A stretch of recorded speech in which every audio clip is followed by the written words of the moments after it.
Pakistan breaking news में आपका स्वागत है। खबरों के सबसे विश्वसनीय ठिकाने से मैं रमेश गांधी। सूबे के मुख्यमंत्री अशोक गहलोत 2 दिन से दिल्ली में हैं। आज उन्होंने 1 घंटे कांग्रेस पार्टी की सुप्रीमो सोनिया गांधी से गुफ्तगू की है और उन्होंने हर बिंदु पर सोनिया गांधी को संतुष्ट किया है और सोनिया गांधी ने भी उनको फ्री हैंड दिया है। अशोक गहलोत ने उनको समझाया है कि 2023 के चुनावों को मद्देनजर रखते हुए कांग्रेस संगठन में और सत्ता में परिवर्तन बहुत कम किए जाएं, क्योंकि जिस विधायक को मंत्री पद नहीं मिलेगा वह बगावत के सुर गाएगा। इसलिए जो मंत्री हैं उनको यथावत रखा जाए और सचिन पायलट के खेमे के 4 या 5 मंत्रियों को जो पुराने हैं और 1-2 नए हैं उनको सम्मिलित किया जाए और बासापा से आए हुए निर्दलीय विधायकों ने कांग्रेस का समर्थन किया था और कांग्रेस को टिकाया था, उनको भी लिया जाए। अखबार से रूबरू होते हुए अशोक गहलोत ने कहा कि मंत्रिमंडल का विस्तार हाईकमान पर छोड़ दिया गया है। जिन लोगों को मंत्रिमंडल में रखने का कहेंगी उनको रखा भी जाएगा और निगम और बोर्ड में भी नियुक्तियां होंगी। ब्रेकिंग न्यूज़ की भविष्यवाणी है कि 20 तारीख के बाद मंत्रिमंडल का विस्तार होगा, क्योंकि महामहिम राज्यपाल अभी राज्यपाल की कॉन्फ्रेंस में राष्ट्रपति भवन में हैं।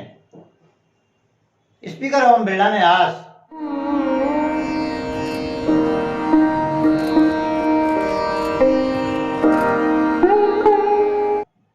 देश के सबसे पहले शिक्षा मंत्री मौलाना अब्दुल कलाम आज़ाद की जयंती पर लोकसभा में उन्हें पुष्पांजलि अर्पित की है और नमन किया है और कहा है कि ऐसे महान शिक्षाविद को मैं नमन करता हूँ। खुशखबरी है, सुप्रीम कोर्ट ने बजरी की रोक हटा दी है। अब बजरी तस्कर बजरी की तस्करी नहीं कर पाएंगे।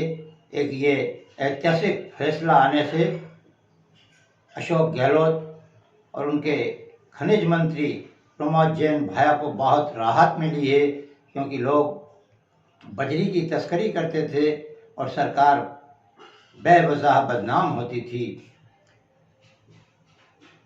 12वीं छात्र का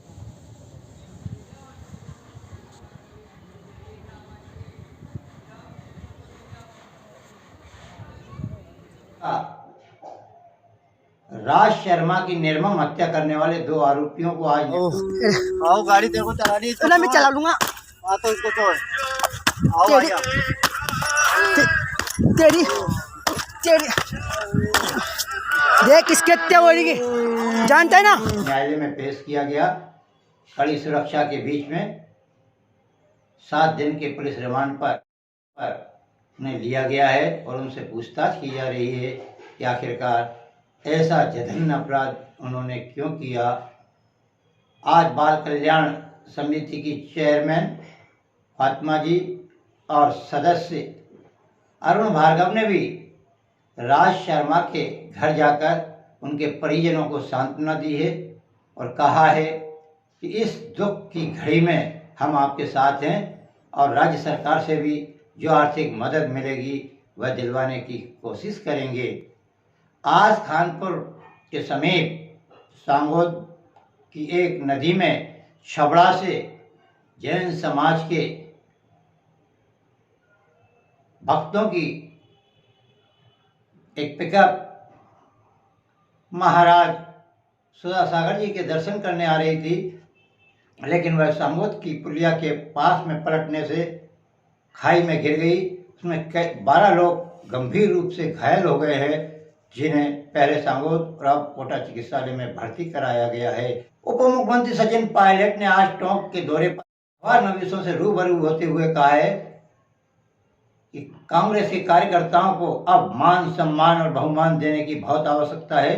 ब्लॉक लेवल के कार्यकर्ता, बूथ लेवल के कार्यकर्ता जो दिन रात मेहनत करते हैं कांग्रेस पार्टी के लिए, अगर उन्हें इस समय महत्व नहीं दिया गया तो उनका दिल टूट जाएगा।